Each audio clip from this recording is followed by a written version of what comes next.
இஸ்ரவேல் ஜனங்கள் தேவனை விட்டு விலகி பிலிஸ்தியர்களின் அடிமைகளாக இருந்த காலம் அது. அந்த நேரத்தில் மனோவா என்ற ஒருவனுக்கும் அவன் மனைவிக்கும் பிள்ளையில்லை.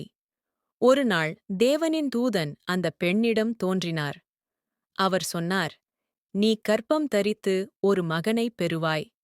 அவன் பிறந்ததிலிருந்தே தேவனுக்குப் பிரித்தவனாக இருப்பான். அவனுடைய தலைமுடியை வெட்டக்கூடாது. அவனிடமிருந்து இஸ்ரவேல் ஜனங்கள் விடுதலை அடைவார்கள். அந்த பெண் தேவனுடைய வார்த்தையை நம்பி ஒரு மகனைப் பெற்றாள். அவன் பெயர் சிம்சன். சிம்சன் வளர்ந்தான். தேவனுடைய ஆவியானவர் அவனில் வல்லமையாக வேலை செய்தார். அவனுக்கு மனிதர்களுக்கு அப்பாற்பட்ட பலம் இருந்தது. ஒருமுறை அவன் சிங்கத்தைக் கூட கைகளால் கிழித்து வீழ்த்தினான். பிலிஸ்தியர்கள் அவனைக் கண்டால் அஞ்சினார்கள். ஆனால் சிம்சன் தேவனுடைய வாக்குறுதியை மறந்து பிலிஸ்திய பெண் டெலிலாவுடன் காதலில் விழுந்தான். டிலெய்லா அவனிடம் அன்பாக நடந்தாள். ஆனால் அவளின் இதயம் வேறு நோக்கத்துடன் இருந்தது.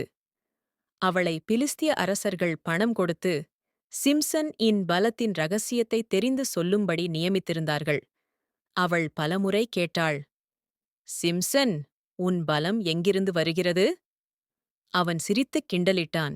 பொய்யாகச் சொல்லினான். ஆனால் நாள்கள் சென்றபோது டிலாய்லாவின் வார்த்தைகள் அவன் மனதை மயக்கியது. ஒருநாள் அவன் மனம் தளர்ந்தது. அவன் சொன்னான், என் தலைமுடி என் பலத்தின் அடையாளம். அதை வெட்டினால் நான் மற்ற மனிதரைப் போல் பலவீனமாவேன். அந்த இரவு சிம்சன் தூங்கியபோது டெலிலா அவனுடைய தலைமுடியை வெட்டினாள். அவள் கத்தினாள், சிம்சோன், பிலிஸ்தியர்கள் வந்துவிட்டார்கள். அவன் விழித்தபோது தேவனுடைய ஆவி அவனிடமிருந்து விலகிவிட்டது. அவன் தனது பலத்தை இழந்தான். பிலிஸ்தியர்கள் அவனைப் பிடித்து அவன் கண்களைக் குத்தி சிறையில் அடைத்தார்கள். அந்த இருண்ட சிறையில் சிம்சன் தன்னுடைய தவறை உணர்ந்தான். அவன் தேவனை நோக்கி அழுதான். தேவனே, நான் உம்மை மறந்துவிட்டேன். ஆனாலும் இன்னுமொரு முறை எனக்கு வல்லமையைக் கொடுங்கள். உம்மை அவமதித்த பாவத்தை மன்னியுங்கள். மெல்ல அவன் தலைமுடி மீண்டும் வளர ஆரம்பித்தது. ஒருநாள் பிலிஸ்தியர்கள் அவர்களது ஆலயத்தில் பெரிய விழா வைத்தனர். அவர்கள் சிம்சன் ஐ அழைத்து வந்து அவனை கேலி செய்தனர். சிம்சன் அவனை அழைத்து வந்த சிறுவனிடம் சொன்னான், என்னை அந்த ஆலயத்தின் தூண்களுக்கு அருகே நிறுத்து. அவன் தூண்களைப் பிடித்து கண்களை மூடி பிரார்த்தித்தான். தேவனே, இந்த கடைசி நேரத்தில் எனக்கு பலம் கொடுங்கள். என் உயிரோடு என் மக்களுக்காக நீதி செய்துவிடுங்கள்.